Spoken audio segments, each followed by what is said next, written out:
अस्सलाम वालेकुम।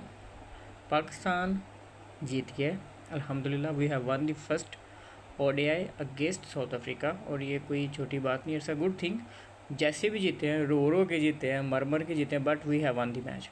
अच्छा, हम बात करेंगे एक तो हमारी प्लेइंग 11 के बारे में कि हम कौन से प्लेयर्स को ज़्यादा मौके दे रहे हैं और उनकी परफॉर्मेंसेस किस तरह की हैं पिछले कुछ टाइम से। तो पहले तो हम काफ़ी अरसे के बाद ओडीआईस की तरफ आए हैं। तकरीबन मुझे लगता है चैम्पियन ट्रॉफ़ी के बाद पहला ओडीआई था जो हमने खेला है, और चैम्पियन ट्रॉफ़ी का कोई इख्तिताम इतना अच्छा नहीं हुआ था। हम ग्रुप स्टेजेस से बाहर हुए थे। उसके बाद टीम के ऊपर बड़ा क्रिटिसिज्म हुआ है, ख़ास तौर पे सीनियर्स प्लेयर्स के ऊपर, बाबर आजम, मोहम्मद रिजवान। उस टाइम हमारी टीम जो थी वो डिफरेंट थी। अभी जो हमारी टीम है वो डिफरेंट है। डिफरेंट इन अ सेंस है, उस टाइम जो प्लेयर्स थे वो अभी की अभी की ओडीआई टीम में नहीं है। उस टाइम हमारे पास कामरान गुलाम थे जो कि अभी हमारी टीम में नहीं है। पाकिस्तान की करंट जो प्लेइंग 11 थी उसमें वो इंक्लूडेड नहीं थे। इसके अलावा हमारे पास तैयब ताहिर थे जो कि अपनी बैड परफॉर्मेंस की वजह से वो भी ड्रॉप हुए, और उन्होंने अच्छा डिलीवर या जो उनसे एक्सपेक्टेशंस थी, जितना उनको पीछे से बैक किया गया था इंटरनेशनल फॉर्मर क्रिकेटर्स की तरफ से कि वो बहुत अच्छा परफॉर्म करते आ रहे हैं डोमेस्टिक क्रिकेट में और उन्होंने बड़ी परफॉर्मेंसेस दी हैं, वो उसके अकॉर्डिंग वो डिलीवर नहीं कर सके थे और उनकी कोई भी परफॉर्मेंसेस नहीं थी। इसके अलावा खुशदिल शाह जो ऑलराउंडर थे वो भी टीम में नहीं थे। जो उस टाइम के प्लेइंग 11 में थे, जो तीनों मैचेस जो खेले वो अभी की टीम में नहीं थे। जो हमारे नए प्लेयर्स आए हैं, साइम अयूब नहीं थे, वो साइम अयूब इन ऐड हुए हैं। तो टीम में ये 4-5 चेंजेस थी जो कि हुई हैं और अल्हम्दुलिल्लाह टीम बेटर होगी with the passage of time. बहुत ज़्यादा पॉजिटिव्स भी हैं और कुछ एक नेगेटिव है जिनके ऊपर काम करना चाहिए। सबसे पहले तो ये बहुत बड़ी बात है कि आप साउथ अफ्रीका से जीते हो और आपका कोई रिकॉर्ड इतना अच्छा नहीं है साउथ अफ्रीका के ख़िलाफ़। ओडीआईएस की जब हम बात करते हैं तो आपको बहुत ही गंदा रिकॉर्ड है। आपकी मेरे ख्याल कोई वो आपसे कोई 20 से 22 ओडीआईएस ऊपर हैं। पाकिस्तान की जो फॉर्मर टीम्स रह चुकी हैं, जो पाकिस्तान 1990 से इनके ख़िलाफ़ क्रिकेट खेल रहा है, as far as the ODIs are concerned, तो Pakistan has not performed very well against them. हमारी बहुत ही मीडियोकर किस्म की परफॉर्मेंसेज हैं इनके ख़िलाफ़, whether it's in south Africa और आउटसाइड साउथ अफ्रीका। हमने कोई इतना अच्छा परफॉर्म नहीं किया हुआ, और अगर आप जीत गए आज का मैच और अल्हम्दुलिल्लाह ये बहुत बड़ी बात है। और मैं चाहता हूँ कि पाकिस्तान की ये जो टीम में ये पॉजिटिविटी आ रही है ये ऐसे चलती रहे और we keep on winning the matches against big teams so that we can compete on higher level against the highest and big teams, जो कि इंशाल्लाह हम करेंगे इन फ्यूचर। अभी परफॉर्मेंसेस की बात करते हैं। साइम अयूब अल्हम्दुलिल्लाह बहुत अच्छी बैटिंग की उन्होंने, जो उनसे एक्सपेक्टेड था कि वो करेंगे, और वो बहुत बड़े प्लेयर्स हैं, बहुत बड़े प्लेयर हैं और उनके ऊपर बहुत ज़्यादा उम्मीदें हैं पाकिस्तानी फैंस की भी, और Pakistani cricket team also expect a lot from them. अच्छा, अभी रोला ये हुआ है कि उनको भी बहुत ज़्यादा क्रिटिसाइज़ किया जा रहा है क्योंकि वो बॉलिंग भी कर रहे हैं आजकल, और वो अच्छी बॉलिंग कर रहे हैं। ये नहीं कि वो मीडियोकर किस्म की बॉलिंग कर रहे हैं, उन्होंने बहुत अच्छी बॉलिंग की है। एशिया कप में देखें उन्होंने बहुत अच्छा परफॉर्म किया as far as bowling is concerned, और आज के मैच में उन्होंने 2 आउट किए और बहुत कम स्कोर्स के अंदर उन्होंने 2 आउट किए। उनकी बॉल अच्छी स्किड कर रही है, मूव कर रही है, और ये बहुत अच्छा साइन है कि आपको एक एक्स्ट्रा ऑप्शन मिल गया जो आपको 6-7 ओवर निकाल के दे सकता है और साथ में अच्छी बैटिंग भी कर लेता है। बैटिंग में उन्होंने बहुत अच्छा स्टार्ट दिया, बहुत अच्छी उन्होंने शॉट्स लगाई, और उनकी सबसे अच्छी बात यह है कि वो 360 खेलते हैं। वो ऑफ वाली बॉल को लेग पे नहीं घुमा के लेके जाते, और लेग वाली बॉल को ऑफ में नहीं लेके जाते। वो बॉलर को भी रिस्पेक्ट देते हैं और बॉल को भी रिस्पेक्ट देते हैं। जिस साइड पे बॉल आ रही होती है उस तरफ खेलेंगे, और उनका स्ट्राइक रेट भी अच्छा होता है। और अल्लाह करे अगले 2 मैचेस में हमें उनसे कोई एक बड़ा स्कोर चाहिए, 100 चाहिए, तो ये अच्छी चीज़ है। अल्लाह करे वो आएगा भी। इसके बाद फ़खर ज़मान साहब ने बहुत अच्छा खेला, उन्होंने अच्छा स्टार्ट लिया, उनके अंदर कॉन्फिडेंस नज़र आ रहा है। उनकी जो परफॉर्मेंस है, जो कि हमें एशिया कप में वो लैग कर रहे थे, वो कॉन्फिडेंस नहीं था, वो शॉट्स को मारने में हिचकिचाहट हो रही थी, वो हेजिटेट कर रहे थे और उनसे वो फील्डर के पास जा रही थी बॉल्स। वो वाली चीज़ आज हमें कम देखने को मिली है। उन्होंने गैप्स के अंदर शॉट्स मारी हैं और अच्छी शॉट्स मारी हैं। 46 उन्होंने किया है, 40 ओवर किया है, मुझे भी एग्जैक्ट इनिंग नहीं पता उन्होंने कितना स्कोर किया, लेकिन उन्होंने 40 प्लस स्कोर किया, जो कि अच्छा किया उन्होंने और अच्छे स्ट्राइक रेट से किया। ठीक है, ऑल दो वो अपनी शॉट लगा के आउट हुए हैं, जो कि आप एक्सपेक्ट कर सकते हैं। अग्रेसिव प्लेयर है तो वो ओबियसली वो मारने की तरफ जाएगा। उनकी नेचर ऐसी होती है, वो रोक नहीं सकते ज़्यादातर बॉल्स। मैच विनर है पाकिस्तान के लिए, उनका फॉर्म में आना, उनका पाकिस्तान के लिए परफॉर्म करना बहुत ज़रूरी है। और अल्लाह करे ये परफॉर्मेंस ऐसे कंटिन्यू होती रहे, और हम पाकिस्तान की ओडीआई टीम को टॉप टीम्स में देखना चाहते हैं, नंबर 1 नंबर 2 टीम्स के अंदर देखना चाहते हैं, रैंक्ड टीम्स में देखना चाहते हैं, ताकि पाकिस्तान की एक जो रिस्पेक्ट है, ये जो इज़्ज़त है, वो वाली फिर से बरकरार हो, और हमें वर्ल्ड के अंदर अच्छे नोट्स में, गुड नोट्स में याद किया जाए और रिमेंबर किया जाए। बाबर आजम साहब अनफॉर्चुनेटली उनकी जितनी फ़ैन फॉलोइंग है, और आज तो फैसलाबाद में ऐसे लग रहा था कि मैच देखने ही बाबर आजम की तरफ की वजह से आए हुए हैं लोग। इतना जैसे वो ग्राउंड में एंटर होते हैं, सारा जो ग्राउंड है, सारा जो क्राउड है, वो बाबर आजम के नारे लगाता है, बाबर आजम को प्यार करता है, पसंद करता है, और उनकी परफॉर्मेंसेस बेइंतहा है पाकिस्तान के लिए। He was the top ranked batsman for Pakistan for world for 3 years। कोई छोटी बात नहीं, ये बहुत बड़ी बात है, और इस बात को आप लोगों को समझना चाहिए। अभी भी बहुत से लोग हैं जो बाबर आजम को इंतहा का क्रिटिसाइज़ करते हैं, उनके स्ट्राइक रेट के ऊपर क्रिटिसाइज़ करते हैं, उनके स्कोर्स के ऊपर क्रिटिसाइज़ करते हैं, जो कि नहीं करना चाहिए। बड़ा प्लेयर है, कंसिस्टेंट प्लेयर है, बड़ी परफॉर्मेंसेज है उनकी पाकिस्तान के लिए, और वो परफॉर्म करेंगे।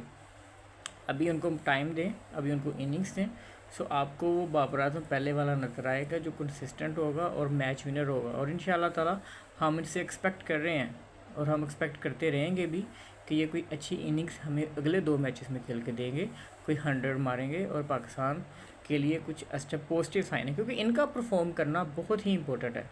अगर बाबर आजम परफॉर्म करेंगे तो जो यंग प्लेयर्स हैं, जो न्यू प्लेयर्स हैं, जो इनसे पिछले नंबर के ऊपर आते हैं, उनको कॉन्फिडेंस मिलेगा। और बाबर आजम की परफॉर्मेंस, क्योंकि नंबर 3 नंबर ही ऐसा है, इसके ऊपर जो प्लेयर आता है उसमें देखें आप, सबसे इस नंबर के ऊपर हमेशा वो प्लेयर आते हैं जो कि कंसिस्टेंट होते हैं, अपनी परफॉर्मेंस को लेकर कंसिस्टेंट होते हैं, उन्होंने परफॉर्मेंस की होती है। आप जो रूट ले लें, आप केन विलियमसन ले लें, आप इसके अलावा विराट कोहली ले लें, इनकी बेइंतहा परफॉर्मेंसेज हैं, और मैच विनिंग नॉक्स हैं बहुत ज़्यादा, इन्होंने बड़े मैच जितवाए हुए हैं।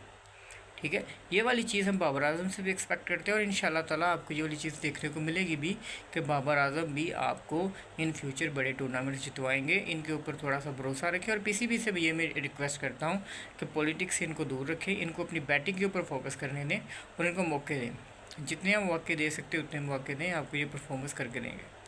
इसके बाद जी हमारे कप्तान, फॉर्मर कैप्टन मोहम्मद रिजवान साहिब, he is a wonderful player, he is a wonderful player, I am big fan of him. इनको T20 से भी ड्रॉप नहीं होना चाहिए। अगर इनको T20 से भी ड्रॉप किया गया है तो it's without any reason. Strike rate का कोई इतना मसला नहीं है, वो ऐसा बंदा है जो आपको चौथे 5वें नंबर के ऊपर भी आके आपको 25-30 रन की या 35 रन की इनिंग्स खेल के दे सकता है, स्टेबिलिटी टीम में ला सकता है। हमारी टीम ऐसी है, हमारा एक आउट होता है, हमारे 3-4 लगातार आउट हो जाते हैं। प्रेशर हैंडलिंग स्किल्स नहीं है, प्रेशर मैनेजमेंट नहीं आता।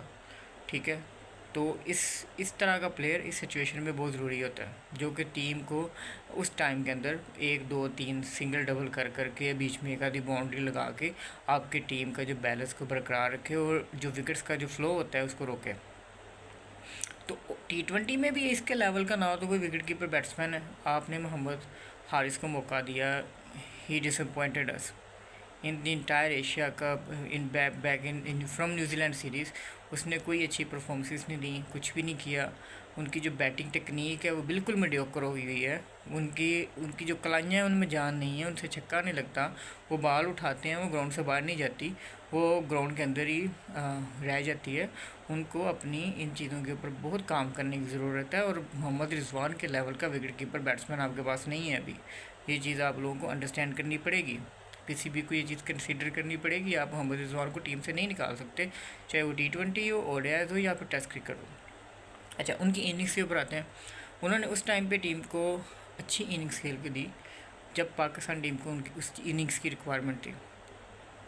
ऑल दो उन्होंने 74 बॉल्स के ऊपर 50 55 56 किया, लेकिन वो उसके अकॉर्डिंग, सिचुएशन के अकॉर्डिंग बहुत ही खूबसूरत इनिंग थी, जो कि हम उनसे एक्सपेक्ट भी करते हैं बीइंग द सीनियर प्लेयर के वो लीडिंग फ्रॉम द फ्रंट करेंगे और हमारी टीम को कुछ अच्छा परफॉर्म करके देंगे। ठीक है, हम इनसे 100 चाहते हैं, उनकी सिर्फ 4 100 हैं, और हम चाहते हैं कि ये 100 में इजाफा हो, और अल्हम्दुलिल्लाह ये कोई पाकिस्तान के लिए कोई मैच विनिंग इनिंग खेलें और मैच को ख़त्म करके जाएं, जैसे कि रोहित शर्मा करते रहे हैं, जैसे कि विराट कोहली करते हैं। वो आते हैं मैच को एंड तक लेके जाते हैं, फिनिश करते हैं, वो बीच में नहीं छोड़ के जाते। हम इनसे इस तरह की इनिंग्स एक्सपेक्ट करते हैं और इंशाल्लाह हम देखेंगे भी कि मोहम्मद रिजवान के अंदर वो वाली मैच्योरिटी, वो वाली स्किल है। वो बहुत ही बिजी प्लेयर है, बहुत ही कमाल का प्लेयर है, बहुत अच्छा खेलता है। इंशाल्लाह ताला ये वाली चीज़ देखने को मिलेगी हमें, ठीक है। इसके बाद आते हैं हमारे आगा ने बहुत ही प्यारी इनिंग खेली है। Agha is a very wonderful player when it comes to ODIs and test cricket. He is a wonderful captain as well, ठीक है। तो आगा आपकी टीम का एक मेन रुकन है। आगा के बगैर पाकिस्तानी टीम नहीं चल सकती। अगर हम करंट टीम की बात करें, आगा सलमान ने परफॉर्म करके दिया हुआ है और उसने प्रूव किया है कि उसके अंदर स्किल्स हैं, उसके अंदर टैलेंट है, वो परफॉर्म कर सकता है। और इन फ्यूचर इंशाल्लाह you will see a lot of performances from his side, और आपको देखने को मिलेंगी भी, और आप कहेंगे कि आगा ने परफॉर्म किया है और आगा परफॉर्मेंसेस कर सकता है। He is a wonderful player, he is a wonderful run getter. वो सिंगल डबल करता है, वो रोटेट करता है strikes when it's needed, he runs, वो बाउंड्री लगा देता है, वो चौके भी मार सकता है, वो छिक्के भी मार सकता है।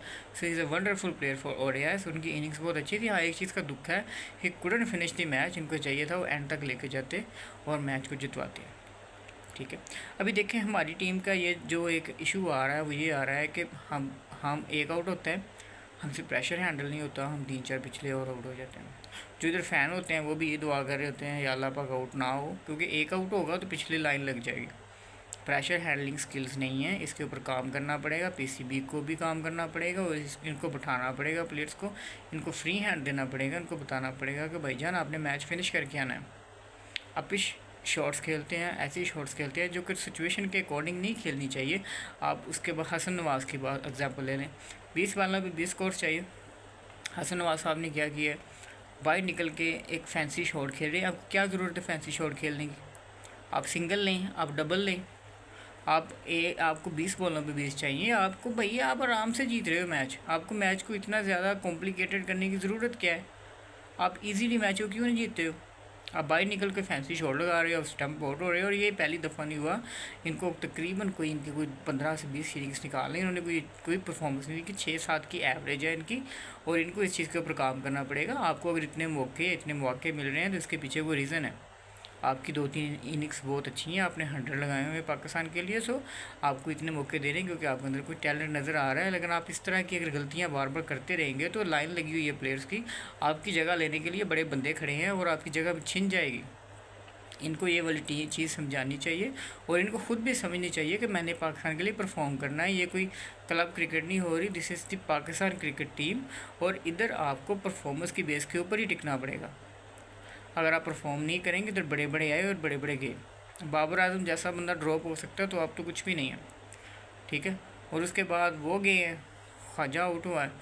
ख्वाजे के बाद अब देखें कि हमारे मोहम्मद नवाज साहब सिंगल लेने के चक्करों में, जो कि इतने प्रेशर में है कि सिंगल नहीं ले रहे और सिंगल निकालने के चक्करों में वो कैच दे के जा रहे हैं। शॉट किधर मार रहे हैं, बॉल किधर जा रही है, मुंह किस तरफ है, बैट किस तरफ है, कोई कोऑर्डिनेशन नहीं है, कोई सेंस नहीं है, कुछ पता नहीं है।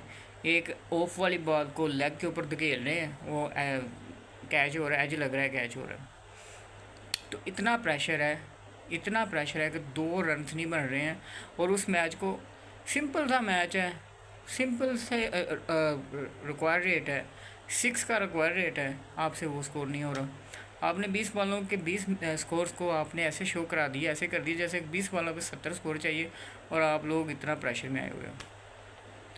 ये वाली चीज़ जो है पाकिस्तानी टीम को इस चीज़ में बेहतरी की ज़रूरत है और मैं चाहता हूँ इसमें बेहतरी आए, क्योंकि हमने अगर बड़ी टीमों से मुकाबले करने, हमें बड़े टूर्नामेंट्स जीतने हैं तो हमें इस चीज़ के ऊपर बहुत ज़्यादा काम करने की ज़रूरत है। पार्टनरशिप्स हमारी लगती नहीं है, पार्टनरशिप के ऊपर बहुत काम करना पड़ेगा। प्लेयर्स को रिस्पॉन्सिबिलिटी लेनी पड़ेगी, सिचुएशन को समझना पड़ेगा, सिचुएशन के अकॉर्डिंग परफॉर्मेंस करनी पड़ेगी। अदरवाइज़ हम बड़ी टीमों से मुकाबला नहीं कर सकते। चलेंगे अल्हम्दुलिल्लाह मैच जीत के। शहीन ने बहुत अच्छी बॉलिंग की है, जो उनसे एक्सपेक्ट करते हैं बीइंग द सीनियर बॉलर के, वो बॉलिंग अच्छी करेंगे। ऑल दो वो इतनी ज़्यादा विकेट्स नहीं निकाल सके, लेकिन अच्छी बॉलिंग थी। नसीम शाह अभी बहुत अच्छी बॉलिंग कर रहे हैं, वो वेरिएशन लेके आ गई हैं। अभी वो फास्ट बॉल के साथ साथ स्लोअर बॉल्स भी यूज़ करते हैं, वो इन फिंगर्स भी मारते हैं और इसके बाद कटर्स भी यूज़ करते हैं। और कहीं ना कहीं उनके यॉर्कर बहुत अच्छे हैं। उनकी पेस पहले से कम हुई है, वो पहले 140 प्लस कंसिस्टेंटली डाल रहे थे, लेकिन अभी उनकी जो बॉलिंग है वो 130s में आ गई है, जो कि इंशाल्लाह ताला with the passage of time बेहतर हो जाएगी। लेकिन उनकी जो बॉलिंग की लेंथ है वो बहुत ज़्यादा बेहतर हुई है पहले से बड़ी चेंजिंग आई है उसमें, तो ये वाली चीज़ अच्छी है। और इसके अलावा जो हमारे स्पिनर हैं इब्रार अहमद, उन्होंने भी बहुत अच्छी बॉलिंग की है। ऑल्दो उनकी शुरू में बड़ी पिटाई हुई है उनको अच्छी बड़ी उनकी मार पड़ी है, लेकिन उन्होंने आखिर में, ये बड़ी प्लेयर की बात होती है, बड़े प्लेयर की एग्जांपल ये होती है कि अगर आपको शुरू के 5 ओवर्स में अगर आपको 40 प्लस रन पड़ गए हैं, लेकिन आपने कम बैक कैसे करना है। उन्होंने कम बैक किया, उन्होंने 3 आउट किए हैं, जो बहुत अच्छी बात है, बहुत बड़ी बात है। साइम अयूब आपके पास एक एक्स्ट्रा बॉलर है, एक एक्स्ट्रा चॉइस है, जो आपको 7-8 ओवर की बॉलिंग दे जाता है इजीली, रन भी कम कंसीड करता है और विकेट्स भी निकाल जाता है। उन्होंने भी 2 आउट किए हैं, तो overall it was a good performance by Pakistan. लेकिन हम चाहते हैं इसको कंटिन्यू करें, ये सीरीज़ 3-0 जीते, ताकि एक अच्छा साइन और एक अच्छा एक जेस्चर शोर के जाएँ कि हम इन फ्यूचर इंशाल्लाह Pakistan is going to be the best team in ODIs इंशाल्लाह वेरी सून, जो कि हम फैंस भी देखना चाहते हैं कि पाकिस्तान टीम में इम्प्रूवमेंट आए और हम भी ये अनप्रडिक्टेबिलिटी जो है ना, ये वाला जो एक टैग लगा हुआ है, ये उतरे और हम भी प्रिडिक्टेबल हों, हमें पता हो कि हमारी टीम ने अच्छा ही खेलना है और हमारी टीम अच्छा ही खेलेगी। बाकी ये चैनल न्यू चैनल है, तो अगर आपको इस तरह की वीडियोस चाहिए तो काइंडली इसको सब्सक्राइब करें, लाइक करें और बेल आइकन को दबाना ना भूलें, ताकि आपको अगली अपडेट्स मिलती रहें। इंशाल्लाह ताला हम फ्यूचर में और भी बड़ी वीडियोस बनाने वाले हैं। हम करप्शन के ऊपर वीडियो बनाएंगे, क्रिकेट में क्या करप्शन हो रही है। हम इसके अलावा देखेंगे कि नेपोटिज़म के ऊपर वीडियो बनाएंगे, वीडियो उसके ऊपर क्या हो रहा है, वो क्यों नेपोटिज़म, वो ऐसे प्लेयर्स जो कि बैकएंड के ऊपर कोई परफॉर्मेंस नहीं होती है, वो टीम में कैसे आ जाते हैं, इसके पीछे कौन से एलिमेंट्स होते हैं, कौन सी यारी दोस्तियाँ होती हैं, सभी के ऊपर इंशाल्लाह वीडियोज़ बनाएंगे। इन फ्यूचर हम काफ़ी डाटा, काफ़ी कंटेंट लेके आ रहे हैं। सो फॉर नाउ, अल्लाह हाफिज़।